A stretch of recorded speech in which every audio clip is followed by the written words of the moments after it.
नमस्कार प्यारे बच्चों। इस वीडियो में हम लोग सलमान खान और सोनाक्षी सिन्हा के गाने जो दबंग पिक्चर का है दगाबाज रे, उसके ज़रिए एक बहुत ही ऐसा कॉन्सेप्ट सीखेंगे जो बच्चों को अक्सर कर कंफ्यूज करता रहता है। चाहे कक्षा 10 के न्यूमेरिकल्स हों या कक्षा 12 के न्यूमेरिकल्स हों, खासकर फिजिक्स वगैरह में तो इसका काफ़ी ज़्यादा यूज़ होता है। तो जानते हैं कि हम लोग आज क्या पढ़ने वाले हैं सलमान खान और सोनाक्षी सिन्हा जी से। तो हम लोग आज पढ़ने वाले हैं बेटा मानक रूप। इसको घातांकीय रूप भी कहते हैं, इसको वैज्ञानिक संकेतन भी कहते हैं और इंग्लिश में इसको स्टैंडर्ड फॉर्म के नाम से जानते हैं। ये है क्या बच्चों? तो देखिए, जैसे कोई बहुत बड़ी संख्या लिखी है ये, या इसके आगे और आप 12-15 जीरो जोड़ दें। ऐसी एक और संख्या लिखी जिसमें खूब 15-20 जीरो लगे हों, तो बड़ी बड़ी संख्याएं। इन बड़ी बड़ी संख्याओं को जोड़ना, गुणा करना, ये सब काफ़ी स्पेस लेने वाला होता है। दूसरा, लिखने बहुत समय लगता है। जैसा कि आप जानते हो कि गणित और विज्ञान ऐसे विषय हैं जो थोड़ा सा शॉर्ट फॉर्म में चीज़ों को यूज़ करते हैं। तो इस बड़ी संख्या को हम लोग मानक रूप या घातांकीय रूप या वैज्ञानिक संकेतन या स्टैंडर्ड फॉर्म, इसमें लिखना जानेंगे कि होता क्या है। देखिए, इस बड़ी सी संख्या को हम 6.485 गुणे 10 की घात 1 2 3 4 5 6 7 8 9 10, 10 की घात ये 10 हो गया। इस बड़ी सी संख्या को इतने में लिख सकते हैं हम। इसके बाद कोई भी कितनी बड़ी संख्या हो वो इतने स्टेप में ही लिख जाएगी, सबके सब घात ऊपर चढ़ जाएंगे। तो ये जो लिखा हुआ है ये वैज्ञानिक संकेतन या घातीय संकेतन है, और ये जो अभी हम लोगों ने लिखा हुआ है ये वैज्ञानिक संकेतन, ऐसे घातीय संकेतन के नाम से हम लोग जानते हैं। ठीक है, अब देखिए, अब इसके बाद हम लोग सीखेंगे कि ये हमने 10 के 10 लिख दिया है, लिखा कैसे है। तो देखिए ध्यान से, इसमें 3 टाइप पढ़ेंगे हम लोग। पहला टाइप ऐसा होगा जिसमें पूरी संख्या में कहीं भी दशमलव नहीं लगा होगा। तो फिर कैसे? घातीय संकेतन के लिए बच्चों एक अंक के बाद दशमलव लगाया जाता है, इसी को हम लोग बोल देते हैं स्टैंडर्ड फॉर्म। तो देखिए, इस संख्या में कहीं भी जीरो नहीं लगा हुआ है, ये टाइप 1 का सवाल है। तो हम लोगों ने जीरो कहाँ पे लगा दिया? एक अंक के बाद। बाकी संख्या को उतार लीजिए, संख्या को उतारना है, बाकी जो जीरो हैं उनको छोड़ देना है। अब यहाँ पर 10 की घात लिखना है, तो दशमलव हम लोगों ने कहाँ पे लगाया है? यहाँ पे लगाया है। इस जहाँ पे दशमलव लगाया है वहाँ से गिन लीजिए, 1 2 3 4 5 6 7, बस यही आपका हो गया घातीय संकेतन या स्टैंडर्ड फॉर्म। तो टाइप 1 में ऐसे सवाल लेंगे जिनमें कहीं पर भी दशमलव नहीं लगा होगा, एक अंक के बाद दशमलव लगा देंगे और दशमलव से जितने भी अंक इधर दिए होंगे उतनी ही इसके ऊपर घात चढ़ जाएगी। ध्यान रखिएगा, अंक सारे लिखे जाएंगे लेकिन जीरो नहीं लिखे जाएंगे, जीरो छोड़ दिए जाते हैं। देखा हमने, जीरो छोड़ दिया है।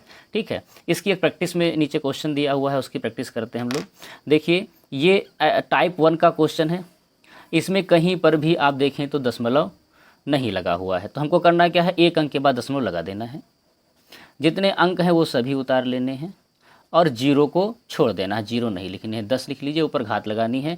तो एक अंक के बाद दशमलव लगाया हुआ है, कितने जीरो? 1 2 3 4 5 6 7 8 9 10 11, 11 संख्याएँ हैं। तो यही हमारा हो गया टाइप 1 का क्वेश्चन।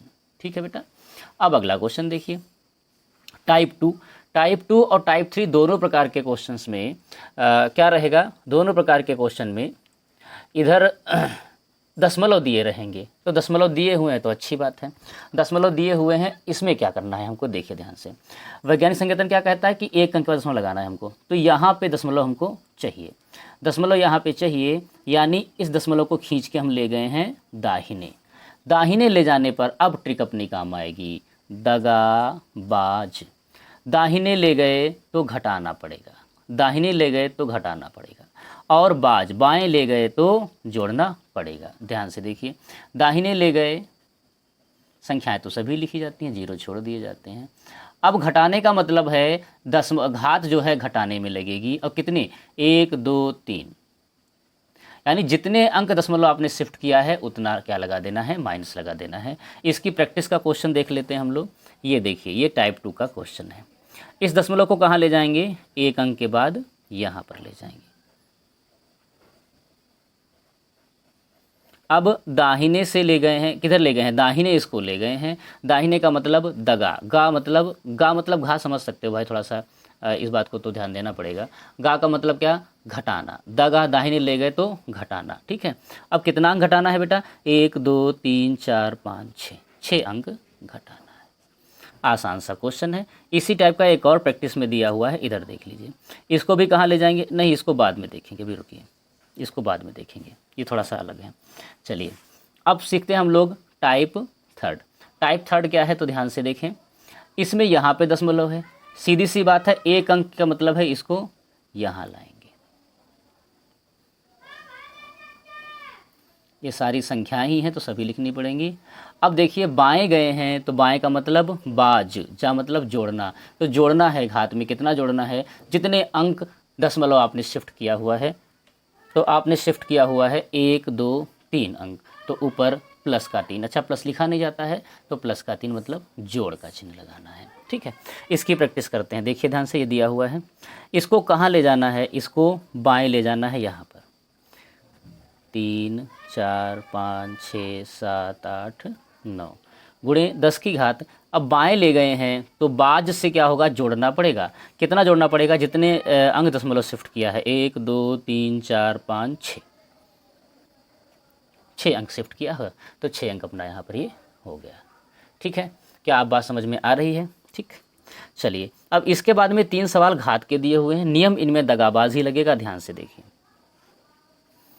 तो 4.2714 गुणे 10 की घात 12। अब ये बाएं गए हैं, हम लोग दशमलव को बाएं शिफ्ट किया है, बाएं से मतलब जोड़ना है, कितने अंक जोड़ना है, 2 अंक, तो ये क्या हो जाएगा 4.2714 गुणे 10 की घात 14, 10 की घात 14। चलिए इसको देखें, इसको भी हमें कहाँ ले गए हैं, इसको भी हम ले गए हैं बाएं,